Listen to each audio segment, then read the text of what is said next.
Hey, good afternoon. It's October here in sunny Southwest Florida, and we're here to bring you our podcast. This is the Gary Squared Podcast, and I am Gary Wilson, and this is Gary Wilson. So we are happy to discuss some things with amateur pickleball, and today we're going to discuss USA Pickleball and some local tournaments that happen. Yeah, so before we get to USA Pickleball, we always want to talk about our sponsors that we have and or don't have. I know that we've got Ron Spaghetti Man who's doing our videoing, Engage. You can find the link below the video. We've got Adidas still, maybe. Adidas is our sponsor. They haven't ditched us already yet. Adidas is actually a promoter and a sponsor of my son, Blake Wilson, who's a professional pickleball player. And if you'd like to purchase any Adidas paddles or Adidas gear, probably the easiest way is to contact me at pickleball.lessons@gmail.com. Right. So on to USA Pickleball.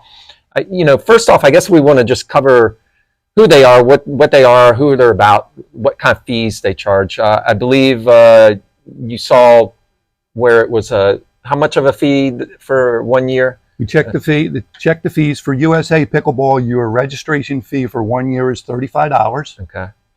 And that entitles you to several different things that we're going to touch on. I think USA Pickleball may be the largest player organization in the country. Oh, wow.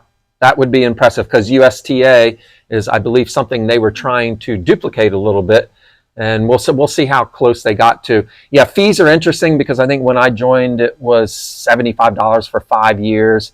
It's quite reasonable. I just paid it, and I'm not sure why I paid it. I think I paid it to get into the first USAPA tournament at the time, and we will cover. What exactly does USA Pickleball do? Do you believe? In your estimation, one thing they do? Yep. Well, let's start with some of the positive things.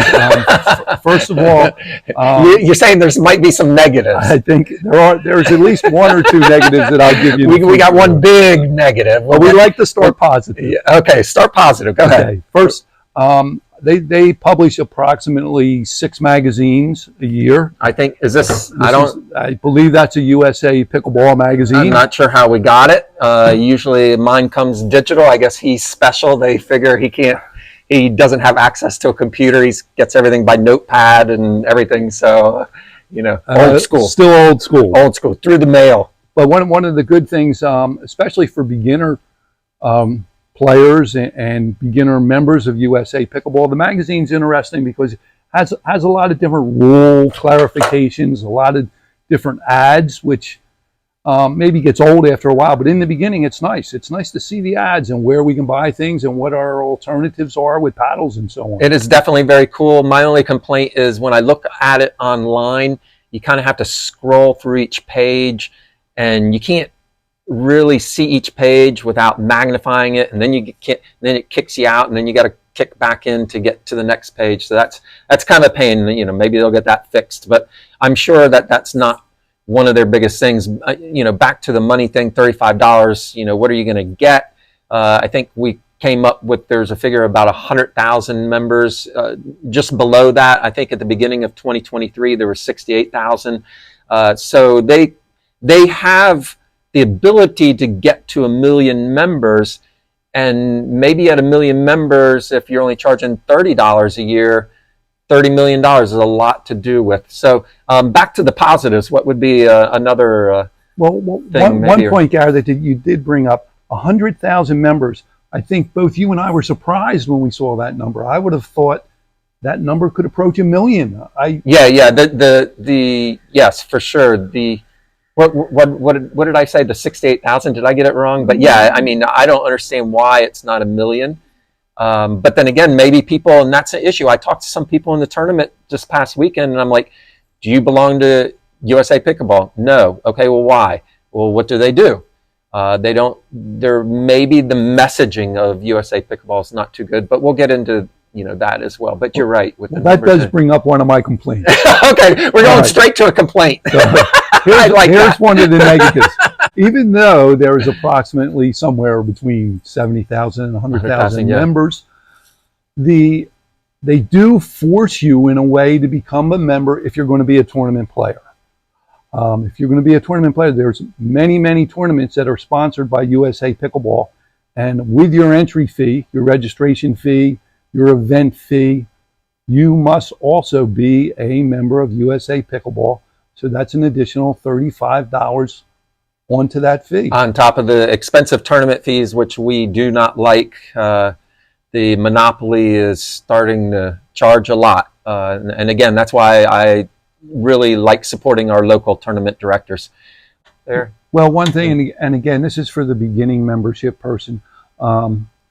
Online, when they send you the Pickleball magazine and they send you different information and you can subscribe to get notifications through email, they do have many different companies that have discounts, whether it's your normal discount for a rental car or a hotel, but you can use... Okay, so that's interesting that you make that a positive. I guess it is a positive, but have you ever used one of them? I've never used one. Yes, I've never used one. I've been a member for years and years, probably, I don't know, 5 years, 6 years, who knows. But yeah, so I realize it is a benefit, but yet to me, I hope they're not spending much time doing that kind of thing.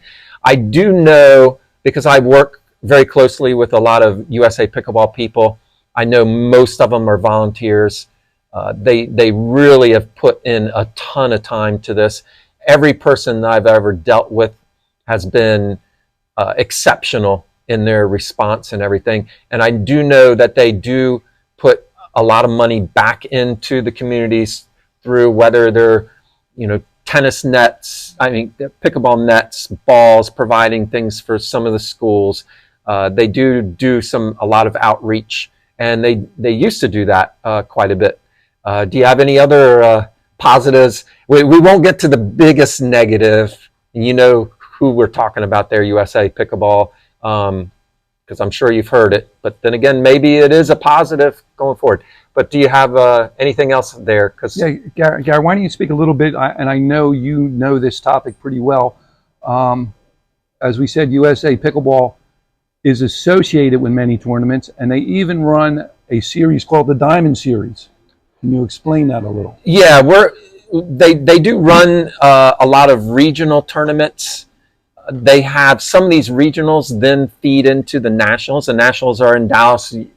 Both you and I will be there in Dallas in about 2 or 3 weeks. They also have the Diamond Series. Some of the tournaments, basically the regionals feed into the Diamond Series, which is held at Pictona in Florida. So we obviously like to discuss that. It's Florida. And that is well attended, and that feeds into the golden tickets and everything for nationals. Great tournaments. And I think, have you done any of those regionals yet? Or the one regional I did last year was in Boca Raton. Okay, yeah. I did that with a good friend, Tom Ratsky. And kind of the interesting thing, to get a golden ticket there, you had to win the gold medal. And there was no pressure. We go into it, and Tom says, Gary, I want to win the gold. We got to win the gold. I'm like, oh, that's nice, Tom. We'll see what we can do. What can I tell you? But we were able to pull it out thanks to Tom's play. Yeah, that's great. Yeah, it kind of stinks going in a tournament going, you can't lose, and having your partner give you that pressure. One of the other things USA Pickleball, I believe, has done a good thing with is officiating. They really built up that officiating program. I don't know anyone else that certifies referees or uses referees outside of them. I know PPA has now hired some of their own referees, but I think they're pretty much using all the standards through USA Pickleball. I know that some of my really good friends, just tremendous people, some of the best referees out there, Bob Unitic, and sorry if I mispronounced some of these names, Derek Prince, Melody Woodsum. Luckily, I was able to get mentored by all three. And I know that the sport needs more referees, and we probably were going to hit upon the need for referees later on. I know Spaghetti Man's got some interesting comments, and we'll get to that, I believe, on a future podcast. Yeah, they've just done a tremendous job with the number of referees that they have been able to tutor and instruct and bring along. So most tournaments now are either have a referee or you get a referee in the final medal match, which is nice. I think they've done a great job with that. Really, really good job of bringing that to pickleball. Yeah, and I think the referees do a great job. People misunderstand what the referee's job is sometimes, especially the amateurs, because they're like, why isn't this referee watching the lines and doing this? The referee has a lot of jobs on the plate. Sometimes I feel actually it's tougher to referee, more physically and mentally demanding than actually playing in a tournament, because I've done both. But going along with the same lines of officiating, USA Pickleball is very instrumental in developing the rules. Yes, absolutely. Great point. Yeah. And the things they have done to clarify many rules, whether it's the no volley zone, the kitchen line, and as the sport has progressed over the last 10 years, making rule changes that has made the sport easier to play, easier to officiate, and to play through. I think we're counting that as a huge positive. Definitely. Yeah. I mean, the rule book is amazing. I was able to read one of the drafts before it became final, and the amount of work that those guys put into it is amazing, and they really strive so hard to get every word right. And we're talking, I don't know, 100 and some pages or something, and like every word almost has to be exact, because you start throwing in these vague words, then no one knows how they're going to judge. One ref might judge it this way, one ref might judge it this way. So, I think we're going to get into the rules next podcast, right? Is that what we're? Yeah. Does that sound good? Some of the rules are pretty wild, like a ball that lands on the sideline or a baseline. Is it in? Is it out? Did it touch the line? Did the ball compress? Well, all those things. Crazy. And the Ernie's and the serve, how we serve, the legal serves or not. We're going to cover that next podcast, because I think that deserves a whole block of its own. And that's a great subject for a lot of amateurs out there that get in these terms, or even rec play, and they have no idea some of these rules. So that's good. And I do recommend everybody can go on to USA Pickleball's website and review the rule book yourself. So again, we've got a lot of things covered for that $35. That's pretty good, and a lot of it's volunteer. And can I give you a big negative? Yeah, you want to go to negative? And I know you're going to touch on this, and our video man Ron, don't get him started. Don't get Spaghetti Man started. He's like foaming at the mouth to speak about this. One of the things USA Pickleball does, and we really have to question the total validity of it, is the rating system. And whether you're a 3-5 player, a 4-0 player, a 4-5 player, we just do not agree with the way they are rating players. Yeah. So again, UTPR is their rating system. I referred to it the first podcast, and I did not clarify that I messed up the wording of unbelievably terrible pickleball rating system is what that UTPR stands for. And I am teasing. It's obviously doesn't stand for that universal tournament, but it needs a lot of fixings. You know what, though? That's another podcast, because it is so involved how the calculations are made. Again, I got my degree in mathematics, and they took a lot of it from chess and everything. But again, we're gonna cover that in a podcast, I believe, in a couple of weeks. Yes, and we're going to include Duper and a few other rating systems. Yeah. And probably my biggest complaint with the the UTPR rating is my rating's way too low.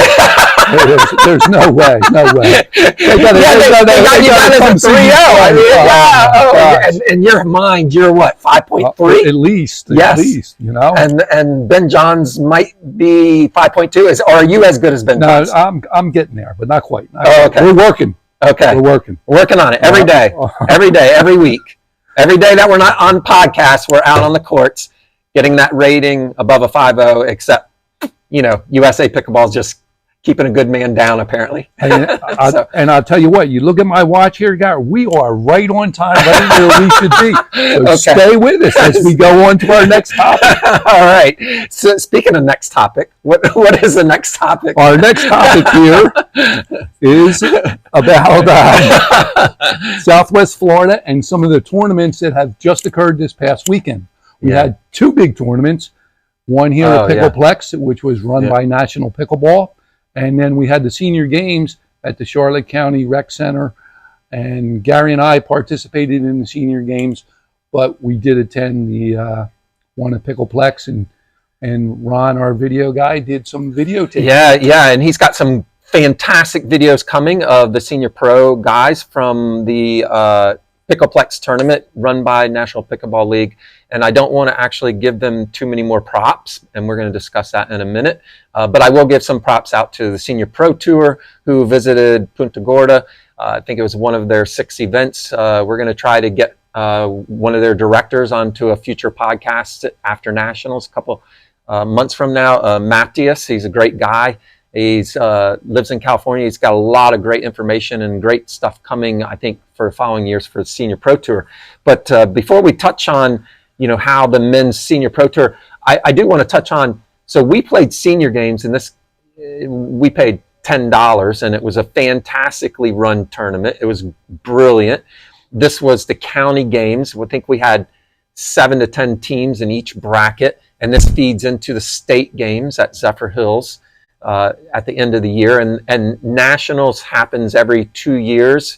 I believe last one was in Pittsburgh last year. So we paid $10 for that. And then the poor souls over at Pickleplex paid $100 plus. And we've talked about ridiculous tournament fees. And how was their experience for the amateurs? Like, $100 to $110 for registration and event fees. And then you get in one single event. And the event, if it's a double elimination tournament over this past weekend there, took 8 to 10 hours to get an event done. And these people were playing an average of one game every hour. It was just a horrible that experience. May be gratuitous. I even heard someone say they were scheduled to start at 10:30. They started at like 1:30 or 2. They played their first match and then didn't play for another couple hours. I had a lot of people on all the Facebook postings in our area talk about they just forfeited their last 4 matches because they'd been there 9 hours for a bracket of 10 teams. That is ridiculous. And one of the problems there that was occurring, and you see this at different tournaments at different times. As a player, you're sitting there in a chair waiting to play, and Pickleplex has 24 courts, and right at any moment there's only 12 of them being used, and there's 12 empty courts, and you're going like, why can't I get on a court? I'm playing the person right next to me, and we're not able to get on a court and play. Doesn't make any sense. Yeah, I saw that at one point. There was literally, I think, 12 empty courts, and people are waiting 8 hours. Personally, I know, after seeing on Facebook, I've been reading over the last couple of days. I mean, I want to say like 400 people of those 450 people are like, I am never playing National Pickleball League. Whoever was their tournament director should be fired. That was disgusting. I hate to use strong words about someone. And to be totally honest, if I was a Senior Pro Tour, I would never affiliate myself again with that organization. That was probably the worst run tournament I think I may have ever seen. And I probably have played in 100 plus tournaments by now. I've run my own.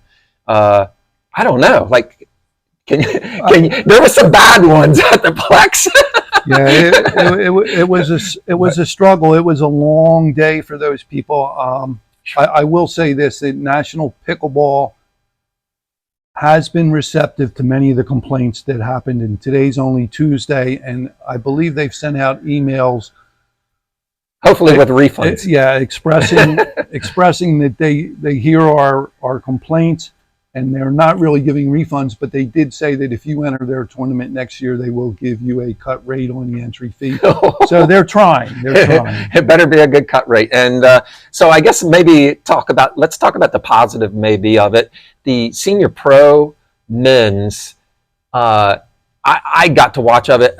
And it's funny because I've got 8 friends who are all very good pickleball players. Each one of us does our own unique thing. But what I saw on the court was you had players where one player had all 8 of those attributes, and they were just, it was such an amazing event to watch. It was a lot. It was a lot of fun. Some of the local seniors were there: Scott Tingley, Bob White.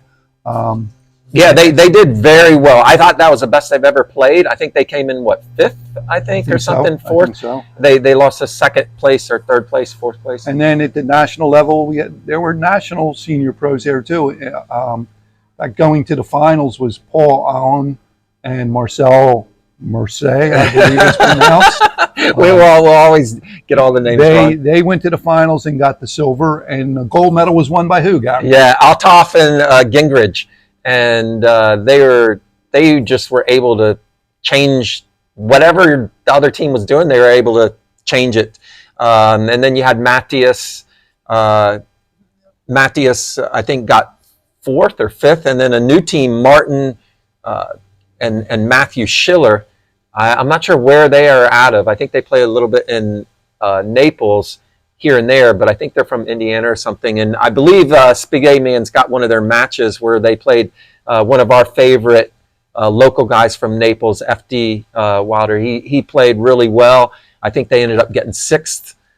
Him and his sister always do well in the tournaments, and real nice people down there. I think they got like 9 kids in their family, and they all are awesome at pickleball. I don't know how that all happened. Exactly. Well, yeah. With that said, I know Paul Allen and Marseille were my choice to win it, and they got the silver. Garrett, where were you? Where did you? I went with the local guys, Bob White, Tingley. So I don't think I owe you money, even though my guys kind of finished a little bit behind you. But I was very impressed with them. And Matthias played with Scott Moore. That was another team. So I'm guessing right there you've got probably 10 out of the best 12 senior pro guys in the world. I think the only one maybe missing was Weinbach. Yeah. And, maybe another 1 or 2. But gosh, I mean, this was the best of the best. And that was the men's draw. It was fantastic. It was really a lot of fun to watch. Yeah. And did you catch any of the women's? I was not able to get over that day to see the women. So were you there, Gary? Did you get to see? Yeah. So again, obviously, one of my favorites. Our local lady, Teresa Tarn, got 2nd place. It was a fantastic showing for her, especially considering she had the home crowd with her. She was playing with Chandra. Chandra rocked, and she was really good. And that was the best I've ever seen Teresa play. They beat the Ava Welsher and Angela Simon. And Ava, I don't think she almost has ever lost because her rating is like 6.0. They did end up getting gold.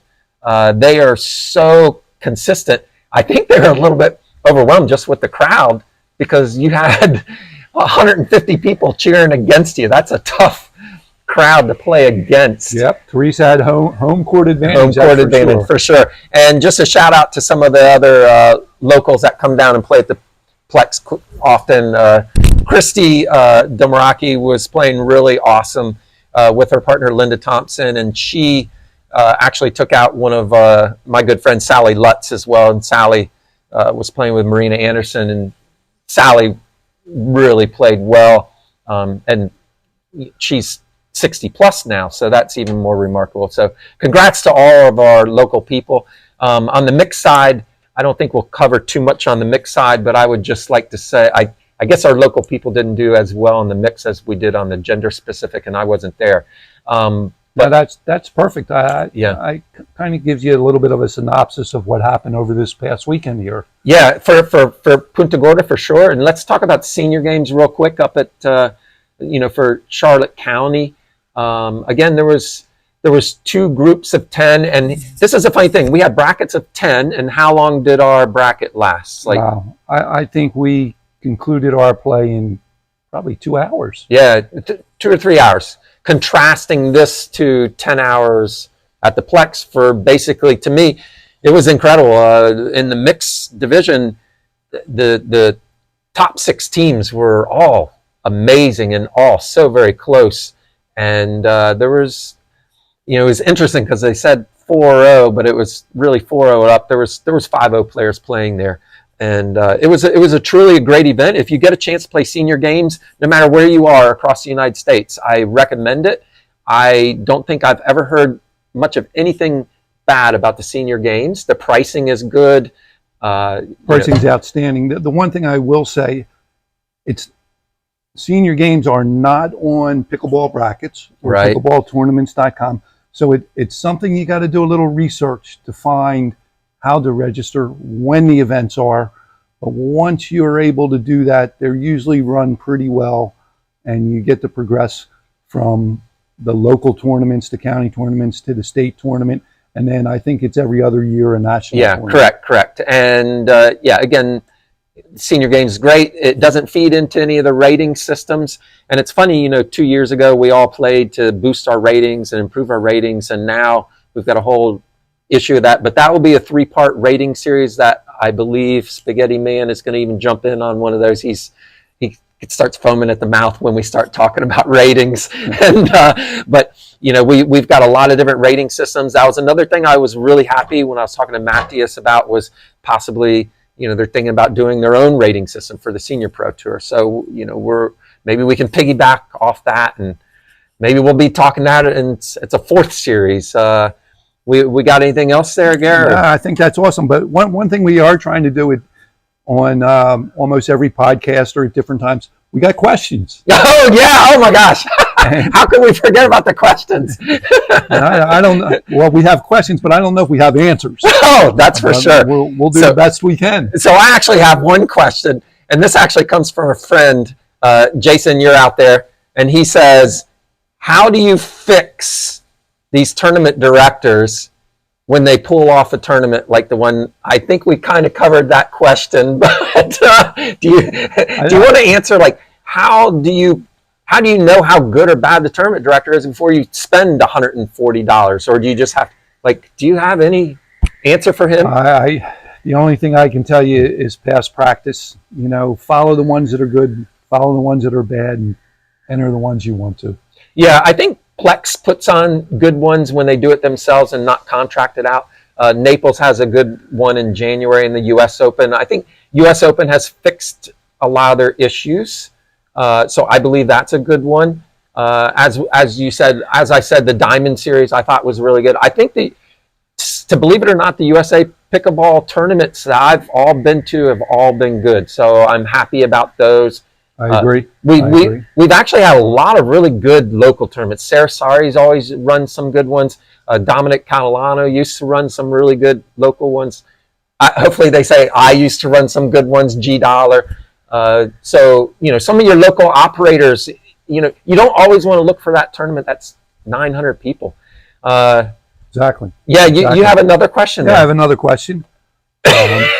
Old school. It's written on a sheet of paper and handed to him by someone. This question must come from a wife. So your question is Lori, correct? Yeah. It comes from Lori. How do you get your spouse to do honey-dos when they are just playing pickleball all the time? That's a tough question, Gary. I said we had the questions. I don't know if we have the answers. Lori, I don't know if I can help you out. The one problem with pickleball is it is addicting. And we end up playing 5-6 days a week. And if you're playing hard, I know we play in the morning a lot of times from 8 o'clock to 10:30. And we get home and nap. You do, and then your nap time. I'm surprised we got you up for the podcast. Oh God, like we had to shake them. Yeah, hey, wake up, man! It's time for a podcast. I had an energy drink. There you go. That helped. But anyway, so it's not easy. You just got to keep nudging them along and tell them, honey, you got to take the trash out. There you go. And I think we'll leave it with that question. But again, please, send us your questions. We love those questions. You have the links below the podcast. You can send them via email or just leave a comment, and we'll get to a lot of them. I think that's some of our favorite time of the podcast, but we really haven't had that time to develop the questions yet, but we hope that the questions are coming. I know we're going to have a lot of questions when we go over rules and rating systems. That's going to be pretty insane crazy. And as you see us progress, I know we're going to get a lot of sponsors, so please get on board and either send me an email or contact us, and we'll put you on our list of sponsors and meet with you and promote you as best we can. Thank you so much, guys. Have a good one. Until next time, see ya. Cheers. Gary Wilson squared. That's a wrap. That's a wrap. Cheers.